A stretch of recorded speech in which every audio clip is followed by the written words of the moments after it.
అందరికీ నమస్తే అండి. ఆంధ్రప్రదేశ్ రాష్ట్రం ఆకాశమే హద్దుగా విమానయాన రంగంలో దూసుకుపోవడానికి అవకాశాలు కనిపిస్తున్నాయి.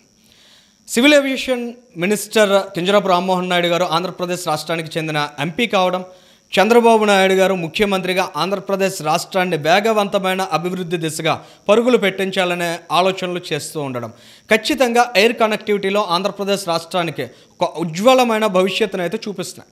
ఎందుకంటే నిన్నటి యూనియన్ బడ్జెట్ను ఒకసారి అబ్జర్వ్ చేసిన civil aviation minister Rammohan Naidu గారు ఇచ్చినటువంటి ప్రతిపాదనను కేంద్ర ప్రభుత్వం ఆమోదించింది.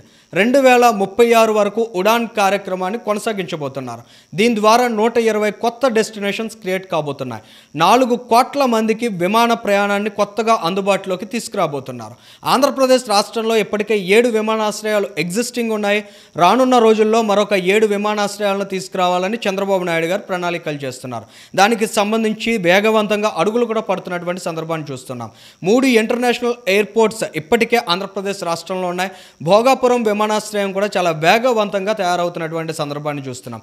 ఈ అంశాలన్నిటినీ మనం ఒకసారి చూసినట్లయితే ఆంధ్రప్రదేశ్ స్టేట్లో ఎయిర్లైన్ కనెక్టివిటీ రానున్న రోజుల్లో ఎంత వేగంగా అభివృద్ధి చెందబోతోందనే విషయాన్ని అర్థం చేసుకోవచ్చు. మనం 2024 డిసెంబర్ నెలలో సాధించిన గ్రోత్ను ఒకసారి అబ్జర్వ్ చేసినట్లయితే విజయవాడ నుంచి విమాన ప్రయాణికుల సంఖ్య 47% మేర పెరిగింది. విశాఖపట్నం నుంచి 25% మేర గ్రోత్ని మనం చూస్తున్నాం డిసెంబర్ నెలలో. ఇక తిరుపతి నుంచి 44%, రాజమండ్రి నుంచి 45% మేర విమాన ప్రయాణికుల సంఖ్య పెరిగినటువంటి సందర్భాన్ని ఇక్కడ ప్రత్యేకంగా ప్రస్తావించాలి.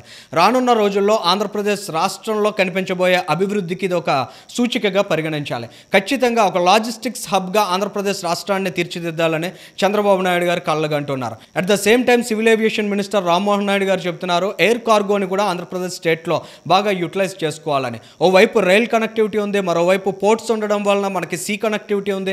At the same time airline కనెక్టివిటీని కూడా ఆంధ్రప్రదేశ్ స్టేట్లో బాగా ఇంప్రూవ్ చేసుకున్నట్లయితే రానున్న రోజుల్లో లాజిస్టిక్స్ హబ్గా ఆంధ్రప్రదేశ్ రాష్ట్రం చాలా ప్రత్యేకంగా ఉండబోతోంది. ఇలాంటి అవకాశాలన్నీ ఆంధ్రప్రదేశ్ రాష్ట్రానికి సంబంధించిన అభివృద్ధికి ఒక సూచికగా దిక్సూచిగా చూడాలి. ఖచ్చితంగా రానున్న రోజుల్లో ఇవాళ రాష్ట్ర ప్రభుత్వానికి కేంద్రంలో ఉన్న పలుకుబడి దృష్ట్యా రానున్న రోజుల్లో ఆంధ్రప్రదేశ్ రాష్ట్రానికి మేలు చేసే దిశగా విమానయాన రంగంలో ఉన్న ప్రతి ఒక్క అంశాన్ని కూడా స్టేట్ గవర్నమెంట్ యూటిలైజ్ చేసుకున్నట్లయితే ఖచ్చితంగా అది రాష్ట్ర అభివృద్ధికి ఎంతగానో దోహదం చేస్తుందని భావించవచ్చు. Thank you.